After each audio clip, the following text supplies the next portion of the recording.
Hey people, welcome to the channel, and yes, this is gonna be another Star Citizen video. Man, it's getting closer. A month from now, we will have Starfield. We will have the game that mostly is what Chris Roberts promised and never actually delivered. Well, Bethesda took care of that. I just want to do the video because I did just this. I threw in there in the search box Star Citizen in YouTube, and this is the result that I got. And as I was going through the top videos after searching, I realized how much of this is hype, how much of this is really just shilling for something that is not even there and probably won't be there in years and years to come. It is very difficult to look at this in any other way. And, you know, some guys I have more respect for than others that do content regarding Star Citizen. I actually see one of the videos, this is from Salty Mike, and he's reacting to one of my videos. I have a lot of respect from Salty Mike. I think he's one of the more critical guys talking about Star Citizen. And that is necessary. That is lacking. Because if you just look at the titles, again, Morphologist, the guy does some beautiful content. Now, Star Citizen, in-game content could be amazing. It's all in potential, you know? And if you go into the video, I watched the first couple minutes, it's all about things that you kind of wish you could one day end up doing. And again, Morphologist, he is a guy that has done some quite critical videos of his own, which a lot of respect for that as well. But the thing is, if you don't do this, you don't have a heck of a lot of content. So you kind of have to start talking in potential, in wishful thinking, in hopefully one day we will have this, even though there's nothing at all pointing towards that. Just look at this thumbnail, your org here. Really? When is it that orgs will have their own stations, their own space stations? Does it sound interesting? I guess that's for some people. But before we go down that path of orgs, how many people even belong to an org? I have no doubt whatsoever. Let me know in the comments below. I have no doubt whatsoever that 90% of the players in Star Citizen, they play solo. They just want to have a good time. And usually you kind of not want to be bothered while trying to enjoy the experience of flying the ships and having, you know, that fun of yours. It is most players. Most players just don't belong to orgs. Most players don't organize with our guys. Okay, when is it that we are all meeting in Port Olisar or whatever? Not the case. Next step in ship salvaging. Again, I'm not crazy. This is the could be next step. Developer says Star Citizen is not pay to win. Well, it kind of is, because what is winning in Star Citizen?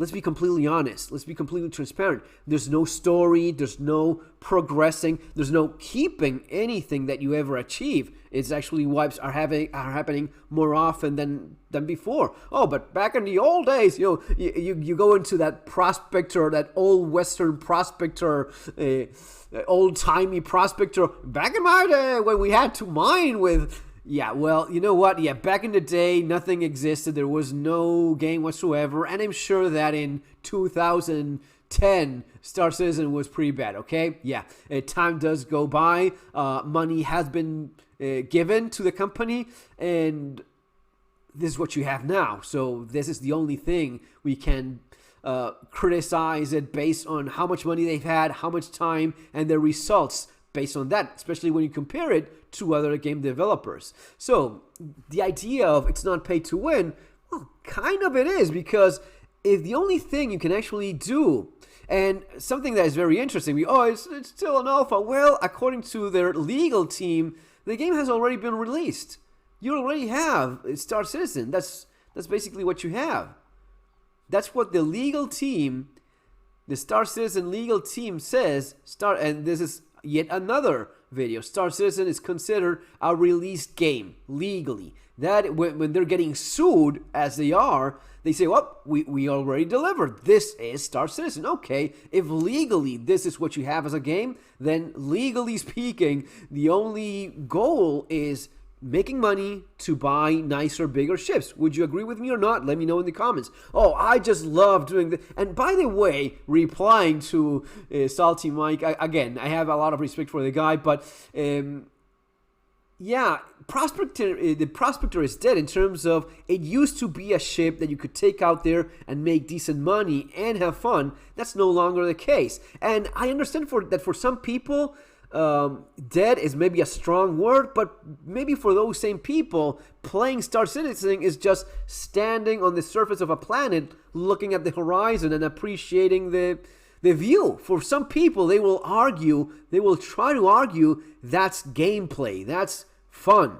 That is nothing. I don't see that in the same way. So at least for me, if you nerf the ship that used to be quite profitable, and by quite profitable, I'll actually put a number on that. 20, 25 minutes, a little bit of luck, land on Lyria and mine, 99.9% Quantinium, 270k once I refine and sell that. That is a okay amount of money. It was not always the case because sometimes you would spend half an hour searching for a decent rock. But what is it now? Now it is shit. It is crap. You mine rocks that have crap all over and it's more balanced, let's call it that way.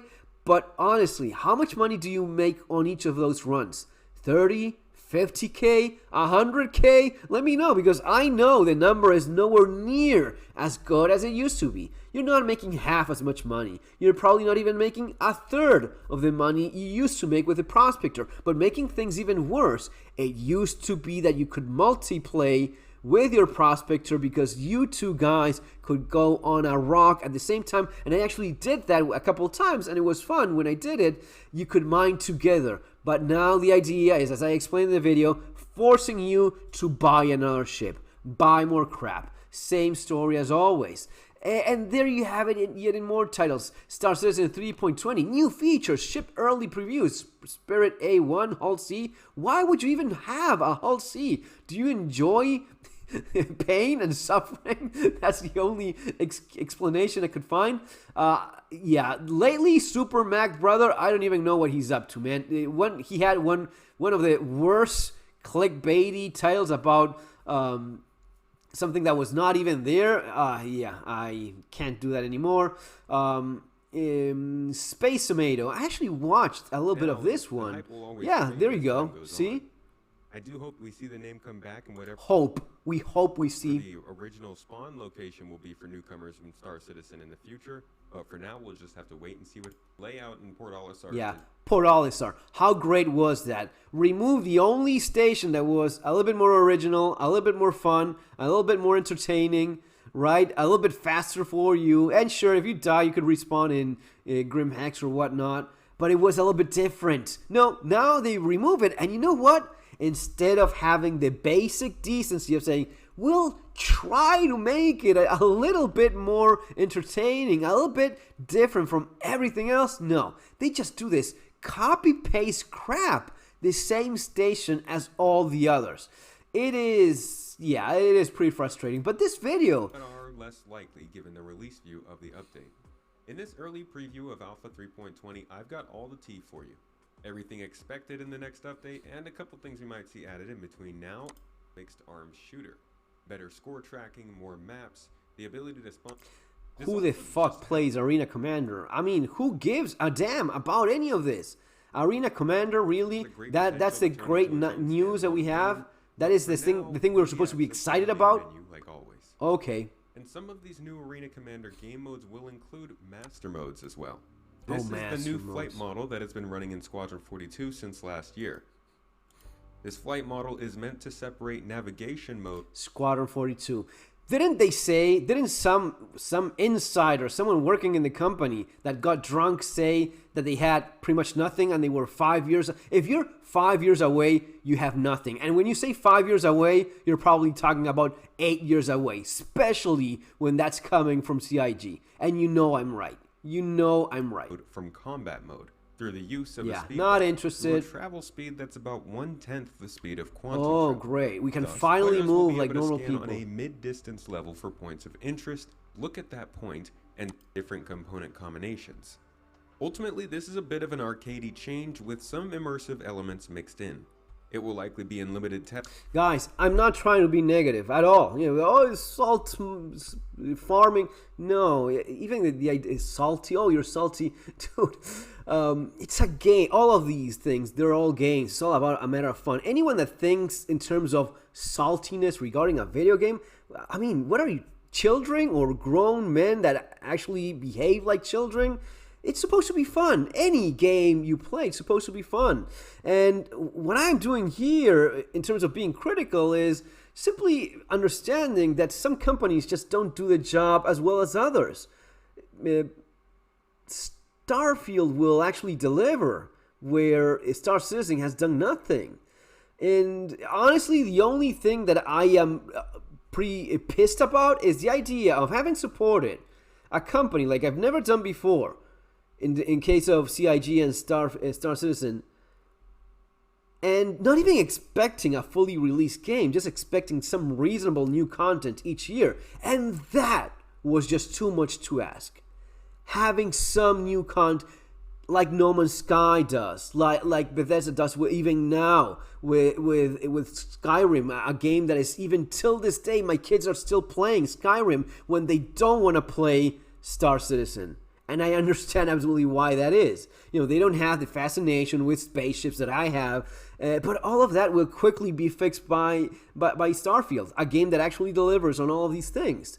But you just cannot ignore the simple fact that most of us have been pretty much tricked into supporting something that they never planned to release. In terms of not only a release date for the fully released game, which, by the way, legally speaking, already released. No. Nothing new to do here year after year. And people that actually think that, oh, there's so much new content, you are delusional. You have some kind of serious mental disorder. For me, something new would be the equivalent of a DLC. Give me a little bit of a story. Give me a little bit of something new to actually explore. A new city, a new something. The settlements, the relic, posts with the NPCs that don't even work. That is just embarrassing. Don't even do that. Really? Just don't do that crap. If people just try to avoid... If the new content, like these derelict sites and so on, when people try to avoid the new content you did for the game, then you know you fucked up. You know it's no good. That's exactly what happens with these places with the NPCs that don't even work. Testing for quite some time, and it's going to take a while to get right across all the ships in this game. Everything takes a while. Everything is towards the end of the year. But if you just can't wait, I recently went over the history of the flight speed changes, what led to master modes, and the detailed changes to the ships in the fiction. It is known for being the go-to cargo hauler for most mid to large scale enterprises. That being said, it will be entering the game in a bit of a mystery. I won't drag up all the details here. As you see, it's always about selling some more crap. That is 90% of the effort, 90% of the time, the manpower, the money. It's going to marketing, ship sales, ship development, promotion. Same thing over and over every year. And I honestly don't know how long they can keep this. I would love to know what numbers they get this year with the AIE International Space Expo thing. I'd love to know how much money they make this year. But long story short, it might not actually be ready to change the game when it flies. All this does mean cargo loading timers and boxes up to 32 SCU.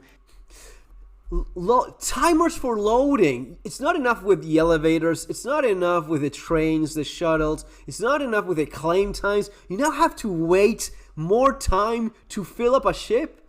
Will they really do? I mean, I wouldn't put it past them, but who's gonna play this game? I mean, I haven't played, I don't even know how long. There's nothing for you to do. Any little thing you actually got gets, erased anyway. What's the point?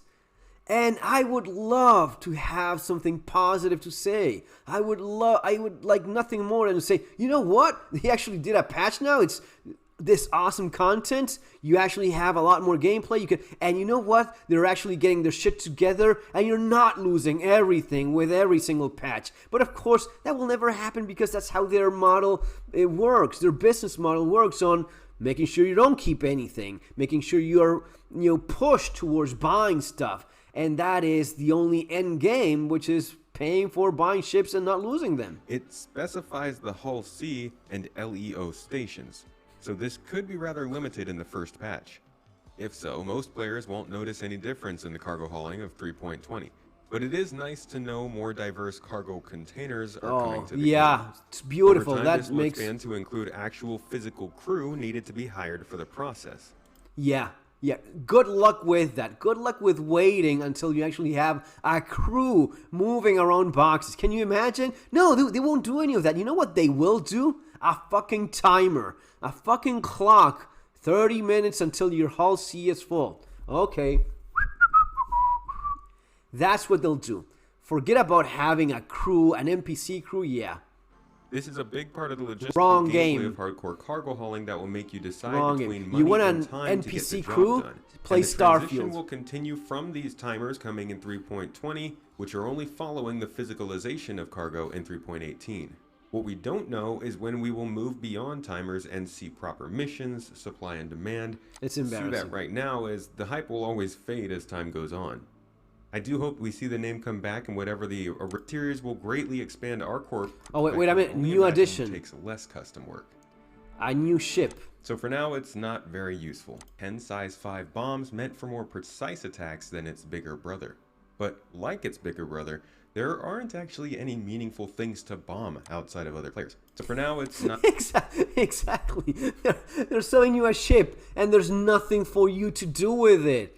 And I'll get it. Someone will buy. A lot of people will buy. Will spend a lot of money, thousands and hundreds of thousands of dollars on this. And what will you do with it? Nothing. You'll just look at it. You just look at it and think, oh, it's pretty. Yeah, another pretty ship. But there's no gameplay. There's no game. Not very greatly expand our corp, Crusader will need to rely on floating platforms, much like those in Orison, to provide gameplay areas. These platforms will be added across the planet in 3 locations. Retrieve consignment missions are a new mission type that combines some old gameplay. These missions... Same bunker as always.